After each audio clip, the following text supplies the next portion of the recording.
Hello, I'm John Carlos Estrada. You're watching the All in Y'all a Sinclair News Special, looking into the new state laws some say protect Texans, while others argue are a direct attack against the LGBTQIA+ community. Welcome back. We're going to check in with our reporters positioned across Texas, and they look into how SB 12 is impacting their community and spoke with their local DA's office to see how they'd be enforcing this new law. Let's go first to El Paso. Joining me now is Will Mojado with the Texas Tribune. Thank you so much for being with us, Will. Good to see you again. You've been covering the 88th Texas legislature extensively. You want to talk about one of the bills that didn't quite make it to the finish line, Texas's very own Don't Say Gay bill. Where does that stand now? Yeah, so that bill did not receive a vote in the legislature to send it off to the governor. We're now going to share with you part of Sinclair's Town Hall, Your Voice, Your Future, the All in Y'all edition. We invited lawmakers on both sides of the aisle, as well as an eclectic group of Texans they serve. The part we're about to show you is a discussion on SB 14. Going after procedures that trans kids use, and that just tells me this is about discrimination, not about science. We do have a lot of topics to go through, so let's jump into the next topic, which is SB 15.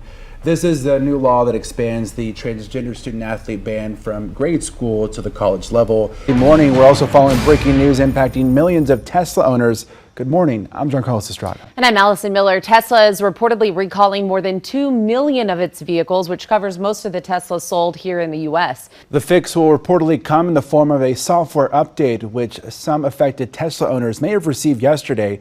It apparently limits where Tesla auto steer function can be used, among other new measures to keep the driver's attention on the road. We'll keep an eye on this breaking news for you. We are following breaking news out of Maine, where the search continues this morning for the suspect accused of killing 16 people. This is a live look from Lewiston. You're seeing the camera move around there as the search continues, where 2 shootings unfolded, one at a restaurant, another at a bowling alley. Residents of the area have been advised to shelter in place. Well, good morning. Our extended coverage of Ice Storm 2023 continues. This is the big story this morning: cascading power outages. The Austin Energy dashboard now reporting 130,000 customers waking up in the dark. All that ice that fell overnight knocking down trees and power lines.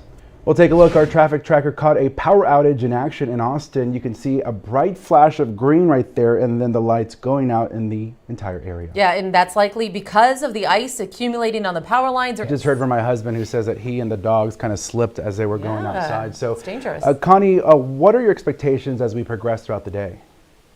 Well, we're just going to be keeping to this same pattern. We've got our crews working 12-hour days. We're going to be monitoring the situation.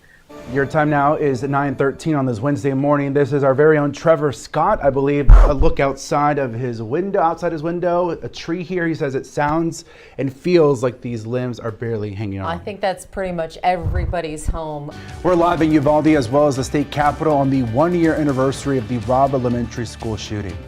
We're going to be looking back at what happened all morning long. Thank you for joining us on this Wednesday. I'm John Carlos Estrada. And I'm Allison Miller. Let's first get a check of your weather and traffic. Yeah, here's a look at our overnight storms, which included a shed fire in central Austin. According to neighbors, it was caused by lightning.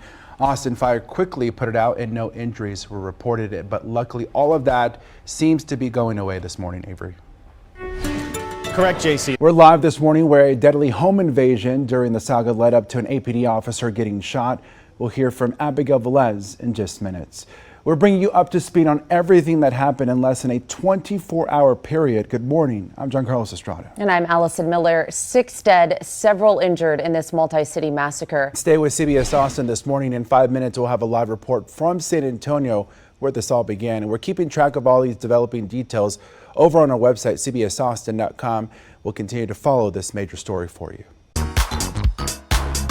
Tonight, a sea of neon lights will take over Zilker Botanical Gardens, and we're giving you a behind-the-scenes look at how it's all made. Yeah, we're in South Austin at Ion Art headquarters, where the magic happens. And this morning, we're going to talk to the founders and artists behind these one-of-a-kind pieces. Allison, that's right. I'm here with Greg, who's putting the final touches on this masterpiece right behind me. Greg, this is incredible. This is very specific to Austin. Yes, so this piece is a tribute to Austin's bat population. What I think makes it unique is that it's animated. It's finally baseball season for the Round Rock Express. We are here at Dell Diamond in Round Rock with the excitement you and the entire family can expect when you come out this weekend. Hey, Allison, that's right. We're talking about two things that we love, pints and pops. I have Tim here with me. Tim, let's talk about it. Can you just show up with your dog? On Thursdays, yes. Thursdays are our Pints and Pups night. You showed up with Violet, and she's loving it. We obviously have our pup that we love so very much here, Spike. Hey everyone, we're here at Zilker Hillside Theater for the Zilker Theater production summer musical Matilda. And we are lucky enough to be joined by one of the Matildas and Mrs. Phelps, who have a unique connection that goes beyond the stage. Let's go chat with them. Then I'm with Larissa Pitts. She plays Mrs. Phelps in Matilda. Tell us about the special connection you have with one of Matildas. So the special connection I have with one of the Matildas is that she's my daughter. Yeah. What does it mean to have your daughter on stage with you? Oh, it honestly means everything. Somebody watch the hat in the back. Yeah, you got to be careful with the hat. Big Tex has arrived, but he's not quite ready to say howdy to everyone at this year's state fair. The world's biggest cowboy goes up this morning at 10 a.m. The whole process takes about 20 minutes and takes at least a dozen workers. And check it out, Big Tex has a brand new pair of boots. Well, it was career day at Wooten Elementary School in Austin. JC and I visited several classes to talk about what we do, what the kids wanted to be when they grow up, and how to get there. Yeah, so thank you to Principal Mr. Becerra Brito and School Counselor Ms. Hernandez for having us. I think we inspired just maybe a few journalists. There's a lot of police officers, a lot of doctors. I love it. Yeah. And some artists. Some artists. Yeah. I think there was a dancer too. There was a dancer. Choreographer. Yeah. So I'm hoping we inspired a few news anchors, reporters, producers, writers.